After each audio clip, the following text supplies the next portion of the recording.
na leo ninayo furaha kwanza kuwa kwenye eneo hili la Liwale kwa ajili ya kuhudhuria mkutano mkuu wa chama kikuu cha ushirika cha RUNALI ambao unafanyika leo. Huu ni mkutano wao wa 8 kuanzia wameanzishwa, na katika mkutano huu moja ya kazi kubwa ambayo wako wamenialika kuja kufanya ni kuwasaidia kuzindua magari yao. Wamenunua magari 8 makubwa ya kubebea mizigo ambayo lengo lake ni kuja kusaidia kwenye usafirishaji wa mazao. Chama cha RUNALI ni chama cha wakulima, ni chama cha ushirika cha wakulima. Kwa hiyo kazi yao kubwa ni kukusanya mazao ya wakulima kutoka kwenye mashamba kwenda kwenye vyama vya msingi, lakini kutoka kwenye vyama vya msingi kupeleka kwenye maghala makuu. Kwa hiyo magari haya 8 ambayo wameyanunua, lengo lake ni kuja kurahisisha usafirishaji wa mazao ya wakulima. Na hii imetokana, nawashukuru sana kwa sababu hii wazo hili lilitokana mwaka huu tulipokuwa na mazao mengi ya korosho. Ikaonekana kwamba changamoto mojawapo ilikuwa ni namna ya kusafirisha mazao ya wakulima. Kwa hiyo wao wamejibu hiyo changamoto na tunaamini kwamba mwaka unaokuja tutakuwa vizuri zaidi. Lakini wao wamenunua magari 8, lakini bado kuna vyama vya msingi navyo vingine vimeshanunua na vingine viko kwenye hatua ya kununua magari kwa ajili ya usafirishaji wa mazao ya wakulima. Lakini hiki walichokifanya ndicho ambacho serikali na Mheshimiwa Rais wa Jamhuri ya Muungano wa Tanzania amekuwa akisisitiza kwamba vyama vya ushirika lazima vitoe suluhisho kwa changamoto za wakulima. Hapa kwa nyuma yangu kuna maroli hayo 8 ya chama kikuu cha ushirika RUNALI.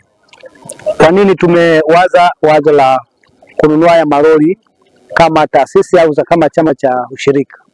Sisi kama chama cha ushirika kwanza tunasimamia mazao ya wakulima, lakini mazao hayo yapo kwenye mfumo wa stakabadhi ghalani. Kwa hiyo mfumo wa stakabadhi ghalani kuna mnyororo wa thamani kwenye mfumo wa stakabadhi ghalani. Kati ya mnyororo wa kwanza wa mfumo wa stakabadhi ghalani, maana yake ni kutoka kwa mkulima zao lake kupeleka kwenye ghala la AMCOS atapeleka mkulima mwenyewe, lakini kutoka kwenye ghala la AMCOS kupeleka ghala kuu lazima vitumike vyombo vya usafirishaji kama malori. Kwa sisi kama RUNALI hii kero tumeipata kwa misimu mingi hapo nyuma, hususan kwenye upande wa usafirishaji wa mazao yetu. Kwa hiyo wazo hili tulilichukua sisi kama bodi, tukakaa na watendaji wetu kuhakikisha hii kero ya usafirishaji kwa mazao ya wakulima tunaenda kuitatua kwa kufanya usafirishaji sisi wenyewe. Kwa sababu kwanza sisi kama RUNALI kwa mfumo wa stakabadhi ghalani, wadau wengi tunawalipa kama chama kikuu ukiachana na wakulima. Kwa hiyo tumeona fedha nyingi tunazowalipa wale wadau wa usafirishaji, sisi kama RUNALI tuzitumie ile fursa. Nitolee mfano, kwa mfano msimu uliopita tumelipa zaidi ya bilioni 1 kwa kusafirisha mazao kutoka kwenye AMCOS kwenda ghala kuu.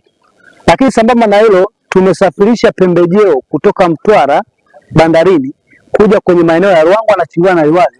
Tumelipa zaidi ya milioni 963 kwa ajili ya wasafirishaji. Sasa tumeona kama tutakuwa nao maroli yetu sisi wenyewe, zile bilioni za fedha zitakuja kwenye ushirika, kwenye chama chetu kikuu, lakini hata usafirishaji wa pembejeo zile milioni 963 tutazitumia sisi wenyewe. Tumeshirikiana na RUNALI na tunawashukuru sana kwa kutuamini na kutupa fursa kuweza kuhudumia. Kama benki ya serikali, ni benki ambayo tunatoa mikopo kwa riba nafuu, na hasa kwenye kuendeleza kuanzia kwenye pembejeo kwa wakulima ambao wanahitaji pembejeo, lakini pia kwa vifaa kwa vitendea kazi kwenye upande wa kilimo kama matrekta, magari kama hivi unavyoona ambao tumeweza kutoa. Kwa RUNALI wao wameweza kuomba mkopo wa zaidi ya bilioni 1.3 ambao tumeweza kuwawezesha sasa, ili iwe ni fursa kubwa kwao, badala ya kuendelea kuwapa watu wengine fedha ambazo zinaweza zikarudi katika chama na zikafanya kazi zaidi, inakuwa ni rahisi. Moja ya changamoto ambayo RUNALI wamekuwa nayo ama vyama vingi vya ushirika ni kupata shida kupata magari kipindi cha msimu. Wakishakuwa na magari yao, wana uhakika wa kuhakikisha kwamba wanaweza kubeba pembejeo, lakini pia wanaweza kukusanya mazao na wana uwezo kubeba mazao haya kuyapeleka kwenye maghala makuu na kuweza kuwahudumia wakulima kwa wakati. Kama TADB tuna huduma zingine nyingi ambazo tumekuwa tukifanya, na kwa RUNALI mwaka jana pia tumewasaidia kufanya mafunzo kwa viongozi wao ambao tulifanyia na Chingwea. na ni fursa zingine ambazo zipo kwenye Benki ya Maendeleo ya Kilimo. Niwaombe sasa wakulima, vyama vya ushirika ukanda wote huu, TADB iko kwa ajili yao na TADB iko kwa ajili ya kuhakikisha kwamba tunamtoa mkulima kwenye kile kilimo cha kizamani kwenda kwenye kilimo biashara, na TADB iko tayari kutoa huduma. Naitwa Said Ibrahim Mafua, mwenyekiti wa chama cha msingi wilaya ya Chingwea. Niwashukuru Runali kwa kukiona chama changu, lakini pia siwezi kuchukua sifa peke yangu, nirudi na huko nilipotokea wajumbe wenzangu kufanya kazi pamoja na katibu wangu. Niwape pongezi sana, lakini pia Runali nishukuru kwenye vyama ambavyo 106 ukaonwa wewe, kwa kweli nitaongeza juhudi zaidi hapa. Nashukuru sana. Kwa majina naitwa Kaimu Rajab Mataka kutoka Mkulima AMCOS. Kwanza nashukuru kwa chama cha Runali kwa kuona vyama ambavyo vimefanya vizuri katika msimu huu uliopita. Kwa hiyo ni moja hapo, mimi nashukuru kwamba hawajabahatisha kwa kuona kwamba kila mmoja aliyofanya apewe haki yake. Kwa hiyo mimi niombe tu rai kwa vyama vingine wajifunze kupitia kwa vyama vingine.